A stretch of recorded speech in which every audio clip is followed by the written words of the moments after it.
Yo, Ryan here, aka Mac, and welcome. We have a huge information overload about all things base building and crafting, so let us get to it. As always, a huge thank you to all of my patrons and channel members. Thank you so much for the support. Cannot do this without you guys, and it is truly appreciated. So there was a recent Star Citizen Live in which they answered our questions regarding all things base building and crafting from which we heard at CitizenCon this year. Now this is a very long video, so get yourself settled in, get some snacks, get a drink, and relax. The first set of questions are all about base building, with the first one being, what can player bases be used for? How will player bases integrate with other gameplay features such as mining and trading? Now, they believe that base building will enable them to change the universe, and for the players, we can use base building to enhance our interactions with one another, or even reduce the level of player-to-player interactions, if that is your choice. You could always build a homestead in a very remote location, away from everybody, tucked away all stealthily, and chances are you would barely come across anyone. Now, base building will fully utilize the current gameplay mechanics. For example, as a miner, you may want to build a small base in a location where you have found a lot of resources, or maybe have some storage so that once you've mined them, you can hold them and log in and out there day after day just mining away. There will also be a lot of choice for how you use your base, like, as I say, a small homestead tucked away out of sight with no form of electricity or giving out any emissions, and you can store your favourite things there. You can live off grid, it can just be a day-to-day home, or you could build a sprawling trading hub for you and your organisation, or a base where you can just refine your resources. Essentially, Cloud Imperium are going to be giving us the base templates, which will then allow us to use them however we want. Also, it's a growing feature that will expand as and when new features come along, so they will start with the various buildings to suit what we have now, and then include other types when more gameplay comes online. And it is important to note that even if you have no intention of building anything, because you don't have to, you will still likely find yourself visiting other player bases to deliver goods or store goods, refine materials, trade, get healed up or refueled, repaired and rearmed, or anything else there might be.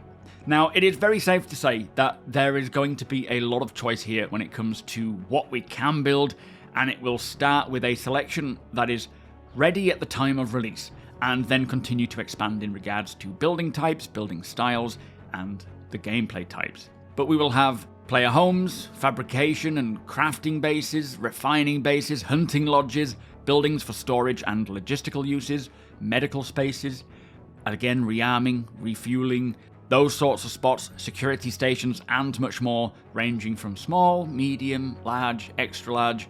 And on that matter, do let me know what it is that you would like to create once base building comes online, or even just post 1.0 when things aren't being wiped. What do you dream of doing in Star Citizen when it comes to base building?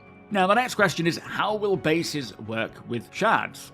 And they say the current plan is to have every base, every plot of land, etc. that is owned, visible across every shard within each region.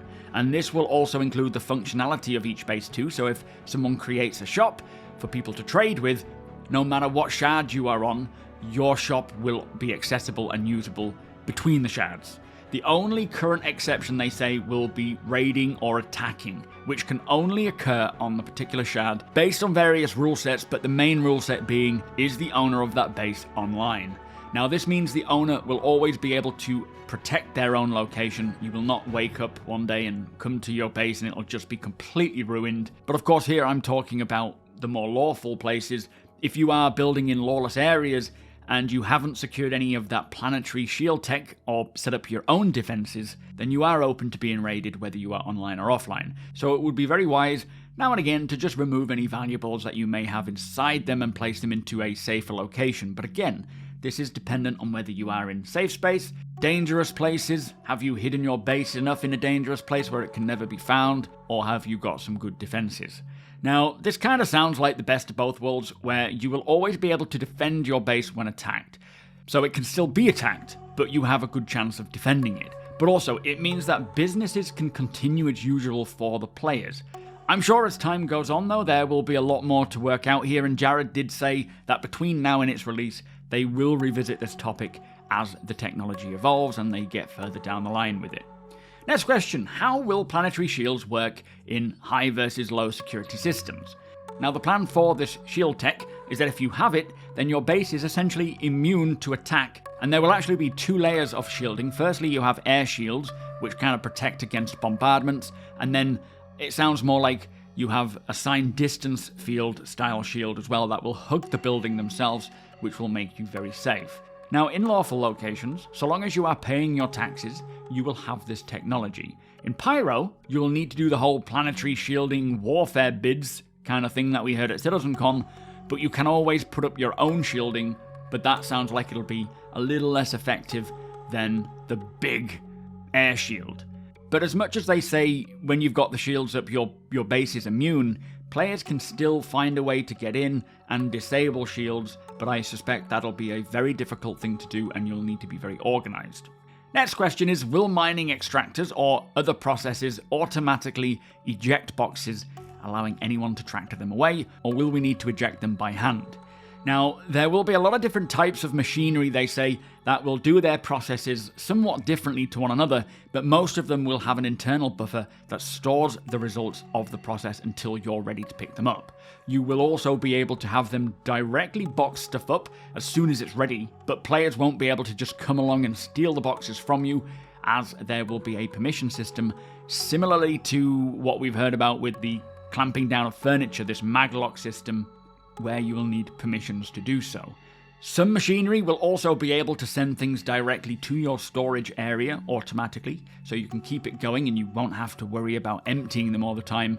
But again, there's probably a lot to sort out here, but I do like the idea that these gathering machines can actually run in the background quite efficiently without the need for too much interaction. Of course, you will need to be present to some degree in order to maintain them, for example, but I do like the idea that they send the gathered resources automatically to a storage location and then you can pick them up, haul them, trade them, or do whatever you need to do with them.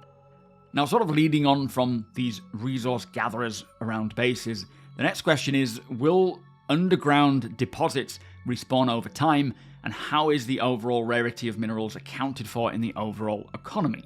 So they say yes and no. Resources found and mined in a particular location will not likely respawn. Very unlikely that they will respawn in that same location, but they can respawn in other locations as players continue to search for more potential resources. And for the economy, they say it is a huge undertaking to ensure that resources are accurately located and make sense to the locations that they should be found in. So long as the biome makes sense, which we will talk about a bit more later in the video.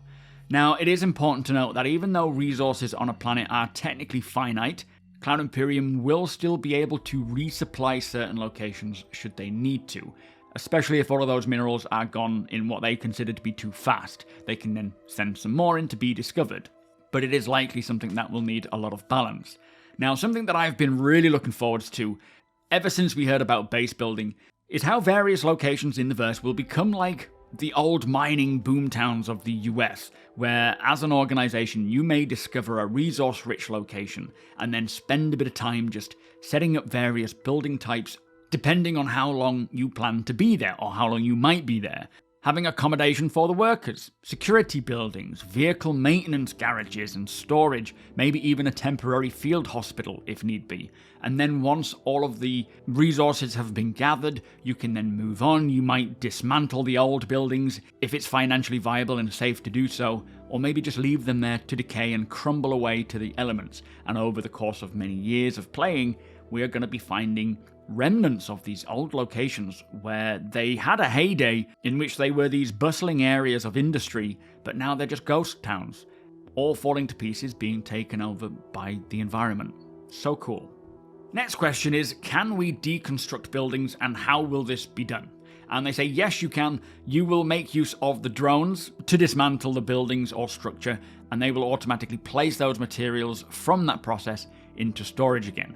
But you won't be getting all the materials back that it took to build them. There is a bit of a loss, which kind of makes sense, quite normal in the game system, but it will dismantle it and then it will store those resources so that you can then put that into building whatever else you want to build. Next question is, how customizable will the bases be in terms of colors, shapes, materials and such? and they want to allow us to be able to make the base our own, using them for whatever we need. So for example, for a hunter's lodge, you might want to colour it in a certain way to camouflage it, blending it into the environment so it doesn't stand out, whereas a trading hub, you might want to be a bit more noticeable with logos and signs and tints that make people aware that you are there and looking to trade. Many buildings will also be able to connect together, they say, with corridors, linking various pieces of infrastructure, which is pretty cool as well. Now, the possibilities will be huge when it comes to base building in terms of what we can build, how we can build it, having the optimal, most efficient layout for industrial or logistical purposes, or just a really nice, pretty design because that you found an amazing view. And then it will build up from there, which kind of leads on to the next question, which is, will there be different styles of buildings in the future? Now, right now, they say they are focusing on establishing the current high-level visual very well, and then after that, they will add more functionality as it comes online, like farming, ranching, and trading. But beyond this, it will be a question of whether they continue expanding on the high-tech style or introduce new styles. But this will be something that they decide on once they have seen how we react to the current work-in-progress set and then get our feedback. Now, I think it is safe to say that there will eventually be many options of all kinds of architectural styles. It is, as always, more of a question of time and priorities than whether it can be done. But they will be proving out the system and the tech with this current style, then introducing more styles alongside additional functionality for new game mechanics as and when they come along.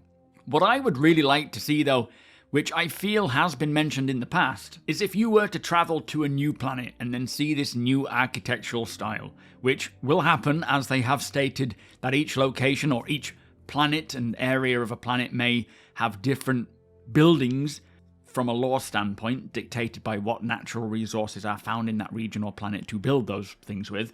But then maybe you could allow players to buy or attain certain building blueprints and styles, and so long as you can gather the resources for that structure, then you can build it. Now, this would be really interesting in the long term, as you may find a very nice, unique architectural style and have to transport the resources required to build that from the location you saw it, where those resources are found, to a distant system where you want to build it. That would create a lot of work for players and just be interesting in itself. Plus, you might be wandering around and notice this really unique building nestled amongst a bunch of normal ones, and then go and ask where the design comes from.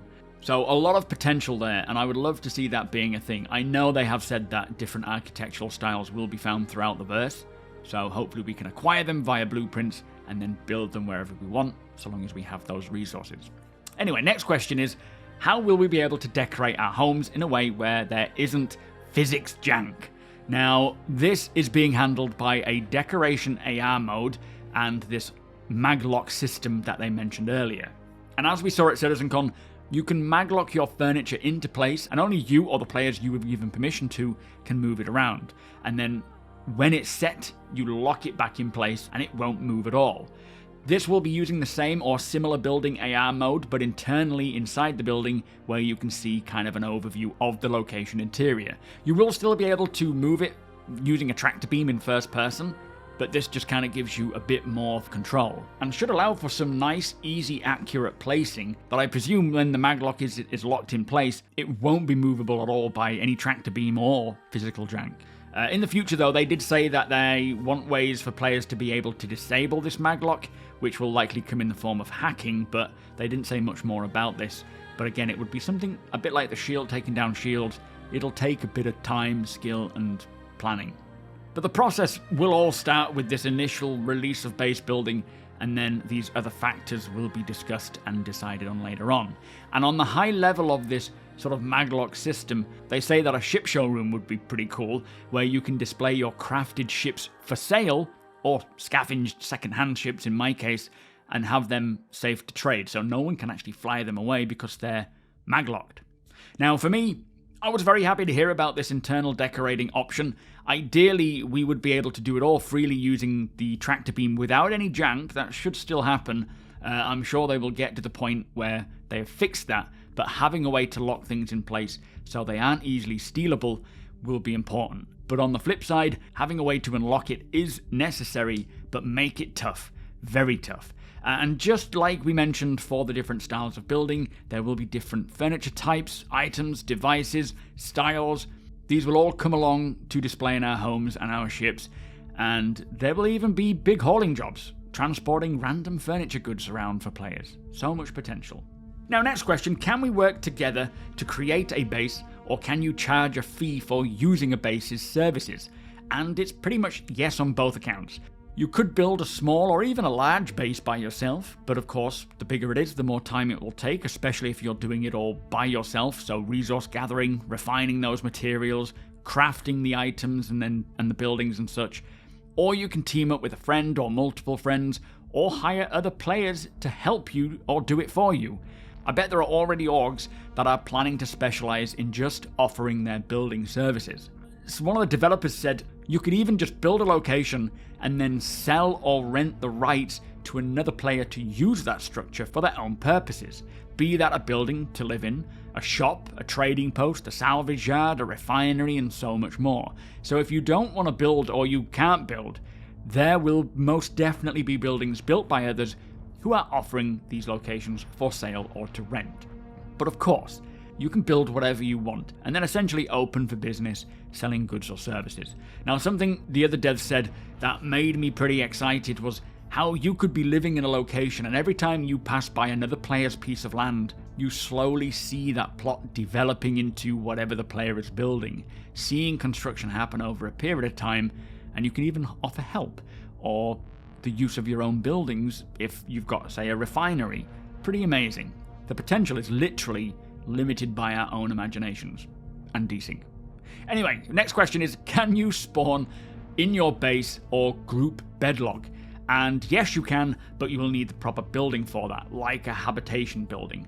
Although the developer did say you could use a hospital for this and use it as a meeting place, but I presume he meant habitation, not hospital, but I'm sure we'll find out. Next question, will we be able to build in caves or on asteroids? And they say this is not on the roadmap right now, but do bear in mind this just means it is not in the immediate plans to be worked on, not that they will never ever allow us to build in a cave or on an asteroid. When the time comes, if there is a way to make it happen, they will absolutely do so, I'm sure. But we are likely talking a long way off, post 1.0, so one day I personally think this will definitely be possible, especially building in caves, but at this time there is nothing in the plans. Next question, can we start a build from, say, a Star Lancer build and then leave? And yes, you can. Once you set the build process in motion, you can go about your business, you can even log off and the drones will continue to do its job, and then if the drone finishes its work, while the ship the drone is from is away, then the drone will self-destruct and you will need to get a new drone, or you could just simply take the mothership to be repaired and it will replenish the drone. Now, I will say I much prefer it if the drone didn't just self-destruct, but instead just sat itself down until the mothership returns, because A, this is much less wasteful, and 2, it leaves the potential for the drone to be stolen and used or sold onto someone else who has the same ship, so long as you can, I suppose, reprogram the drone ownership. Plus, I don't like the idea of just hitting repair on a ship that is probably in pristine condition, and then a new drone will reappear. I'd rather be able to buy the drone or buy different types of drones. I think being able to craft or buy a new or second-hand drone would be a much better approach, but I do get the feeling that all of this is less about whether the gameplay design can make it happen, and more about a tech issue regarding the permissions or authority of a drone and where that comes from. But hopefully something like this is possible in the long term. And again, going off on more of a tangent, I can just imagine drone retrieval missions being a thing. A drone goes a bit rogue, you've been AWOL, and it didn't have anywhere to go, and then you've got to go and retrieve it or look for it. Could be a cool mission, but let's get back to the video. Anyway, in a similar vein to the last question, base building will not be instant and will take time. What happens when someone tries to park their ship right where you are planning to or already building? And they say this won't be possible, as when your base building ship sets a location to build, there will be a physicalized hologram representing where the structure is going to be built, and this will prohibit others from physically landing there. Next question, where can space stations be built, and will there be smaller space stations for smaller groups to build? And so, again, like the previous question, right now there are no plans for small-scale space stations, plus there will be some limitations on where you can build space stations, but you are not limited to just building them in the orbit of a planet. You can build a station way out in the middle of nowhere. Now, firstly, just because, again, they say there are no plans right now for small space stations, this does not mean in the future that we won't see small space stations, medium space stations of all different style and aesthetic and architectural types come along. Just as he said for building in caves and such, it's more of what is on the current roadmap. In the future, I am certain there will be many station types and designs of all sizes. Also, it is great to get clarification that for building a space station, you can build almost anywhere you want, especially out in the depths of space where no one will ever find you. Again, very little limitations with this system. So, a similar question to one of the previous ones, how will bases blend into the environment? Now, as we heard, tinting will be a big part of this, so you'll be able to pick different colors, tints, patterns that will help you to blend into whatever environment you're in. You could also build a building around trees and sit it within a forest and keep sheltered by the canopy, and then on top of your own ability to blend buildings into the environment, there will also be options for reduced signature building types to further hide them. Or, of course, if you want it to stand out, you can have it stand out if you're a trader. Now, I think it is safe to say that depending on what you are wanting to build, there will be options on how well or not you want to hide them. Low emission structures, or even structures without power, tinted to match the surroundings, nestled within a forest, will be almost impossible to find outside of literally walking up on it.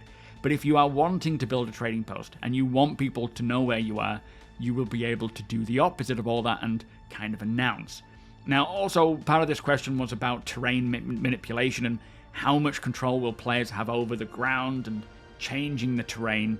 And they don't want players to have too much control over manipulating the ground, as this would take away from the value of scouting for a good location.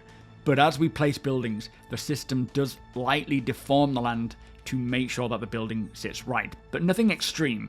And you can always place a foundation structure, which is essentially a scalable, flat constructed surface that will allow players to then place anything they want on this solid flat surface as well, which is essentially like a road system as well, where it's all flat and easy to drive on. Anyway, next question is, how will player trading at bases work? So quite a big question. For the seller, you acquire or craft your items, and then you put them on display in your shop physically using this maglock system, so people can't just steal them, or you could always place them in your freight elevator and local storage, and then list those items on the associated kiosk in your base that will allow players to view what you have like they do in the shops right now. You can then advertise what you have on a MobiGlass app, so people will be told what you've got in your location.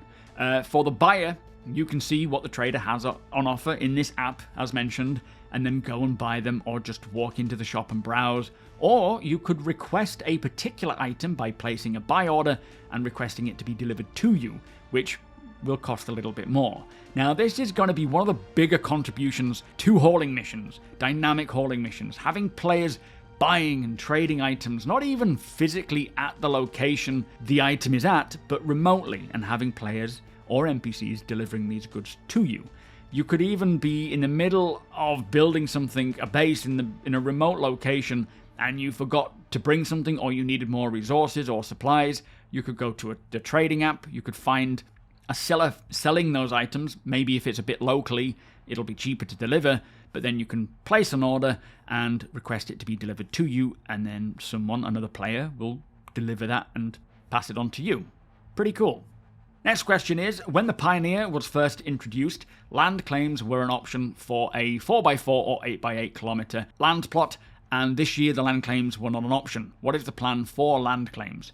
So, as it stands right now, when you go to acquire a plot of land to build on, there will be a general plot that will allow you to build anything, and then there is a prospecting plot, which is a little smaller than your general one, and a little cheaper, and more geared towards things like mining. And as you are choosing the plot, you will see this sort of AR square layer on the terrain, and this will show you your current selected plot of land, and then you can increase or decrease the size, or reshape it into a rectangle or a square, depending on what it is you want. and you will see the cost of that land scaling up and down depending on the size you're scaling at that time. Now, if you were to purchase, say, a 1x1 plot and then another 1x1 plot, it would be more expensive, they say, as the cost will take into account the total surface area that you own on the planet, although I'm not sure exactly how that works. I kind of get what he's saying, but I can't quite put it into how it's going to work. But this land plot beacon will skip the initial cost of purchasing a plot, so you can basically place a beacon and this will act as somewhat a pre-played plot. But from then onwards, there will be a reoccurring tax to pay, provided you are within a plot that has a governing body, and if you fail to pay that tax, over time you will begin to lose the rights over the base and that land, resulting in losing complete ownership of the land, and then these places can be looted, the plot will be then available to be on sale again, and someone can buy it. Now, they don't want players to build and then just leave it abandoned and not come back. They want locations to be used. Of course, there will be certain locations on planets or moons that are classed as no-build zones, where Cloud Imperium reserved the land for various gameplay reasons, and when you have your plot, there will be an exclusion zone around it where no one can buy or build, so you can't get boxed in, which all pretty much makes sense. And it's really cool to think that if someone stops paying their dues or just abandons a place, it eventually becomes open to purchase again. And I can just imagine buying a plot of land with old, disused structures on from the previous owner and deciding whether I want to dismantle it for resources, repair it into something else, or just leave it there for the visuals. We will be seeing, over the decades of playing, old, decrepit buildings taken over by the environment that have been unused for years, and that idea is so cool. Right, the next set of questions are all about crafting.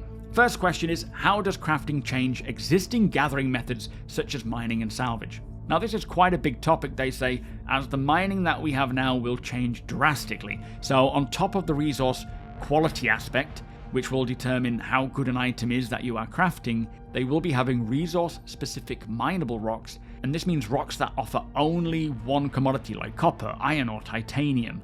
And once you find the rock that you need, then you will choose the rock with the best quality resource inside. You could mine it all, but the higher the quality, the more value it has, the better items can be crafted from it.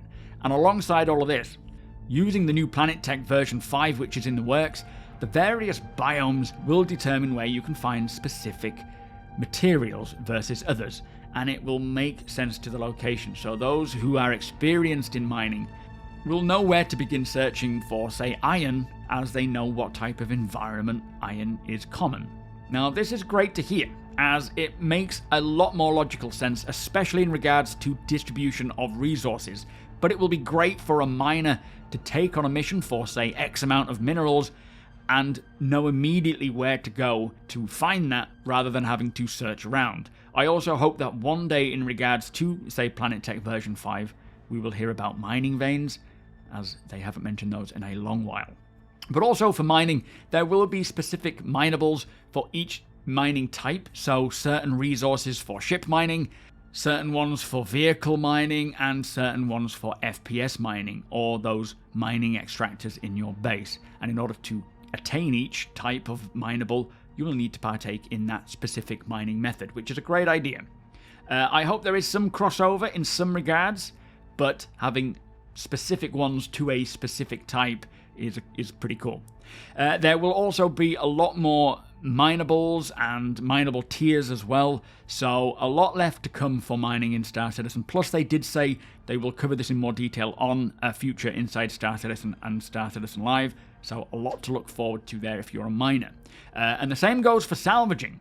They will be expanding beyond just CMC or construction material composite, and you will actually be gathering more defined materials from structurally salvaging a ship. And there will be different processes to separate them so they can be used in crafting. Now, this is so cool. Although we don't know when to exactly expect this, it sounds like when you structurally salvage a ship, you will be getting a lot more potential materials that can be separated via an onboard process, which will be interesting, as this adds more depth to salvaging, and it can allow the salvager to separate and isolate each material to sell on or use in crafting. Really love that idea. Next question is, will there be limited use blueprints? And they will be supporting both finite blueprints and multiple use blueprints. For example, you can maybe only use a blueprint X amount of times and then it's done. There will also be blueprints that once used will need a bit of a cooldown, and blueprints that can be used over and over again. They still want to maintain a certain level of control over some unique and rare items. Next question, can you trade blueprints? And yes, some of them you will be able to. This was a question of mine that we were discussing quite a bit at CitizenCon. The blueprints that are awarded to your character's blueprint inventory via, say, reputation, are immediately cashed in for use, of a better word, and you cannot sell them or trade them. They are in your databank. However, there are blueprints that can be found or looted, and these will be on a datapad, which can then be traded before the information has been downloaded. But once that data is taken from the pad is essentially useless, and the blueprint cannot be shared or sold on.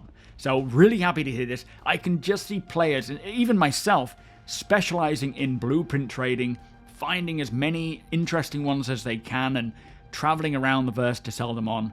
Nice idea, that. At this point, Jared did also mention how blueprints will likely be hot commodities on whatever Star Citizen version of the auction house will be, which is something that I certainly expected to see at some point, an auction house, but this is the first time it's been mentioned, so excited to see how that will go. So essentially, whatever you find, buy.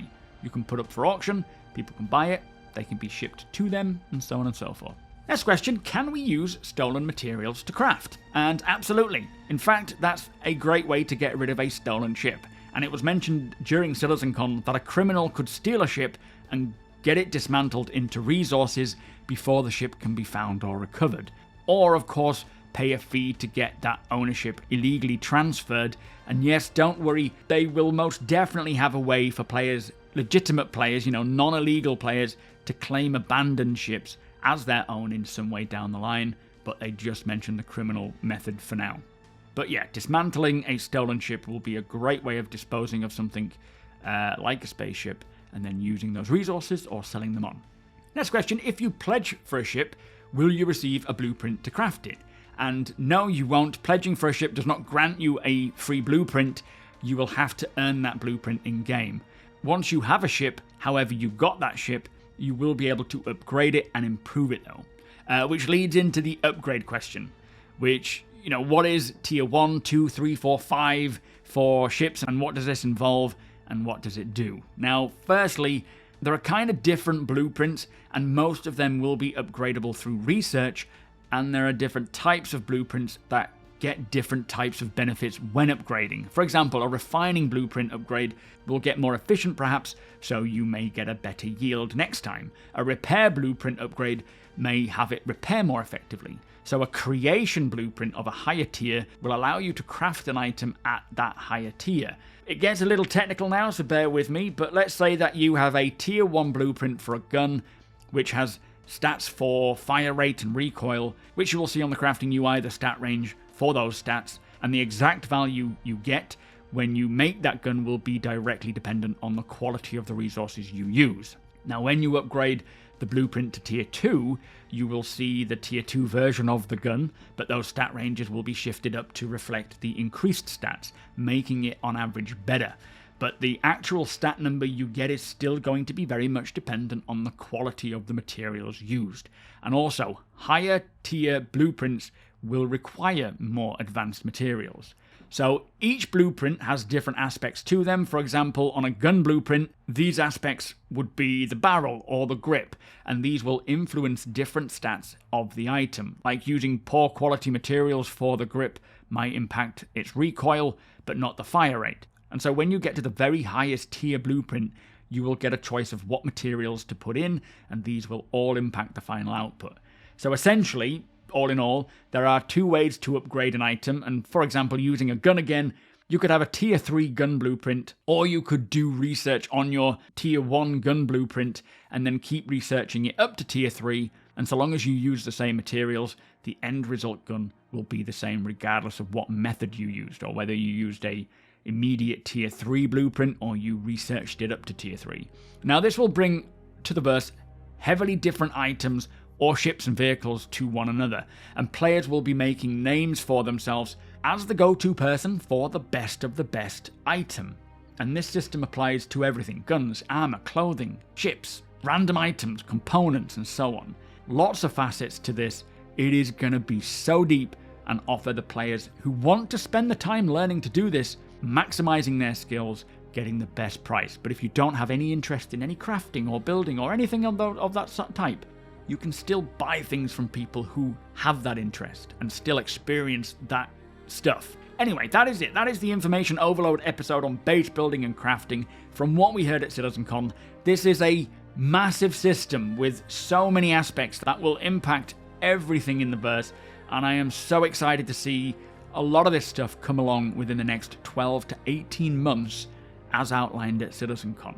Anyway, this was the last Star Citizen Live of the year. There is one more inside Star Citizen, which they say is a patch report looking at everything else coming in 4.0, but what a great episode that was. With that said, thank you for sticking with me. If you have, please do consider subscribing and helping the channel to grow. Also, I stream every Monday, Wednesday, and Friday between 2 and 6 p.m. GMT. You are all more than welcome. The link to my Twitch channel is below. It is twitch.tv/SuperMacBrother. But I'm also dual streaming here on YouTube. It is entirely up to you where you watch. Hit the thumbs up if you don't mind. It does the channel a big favor, and tick that notification bell if you'd like to be notified when my videos go live. Again, a huge thank you to my patrons and channel members. Cannot do this without you guys. Thank you so much for the support. Thank you for watching, and I'll see you in the next one.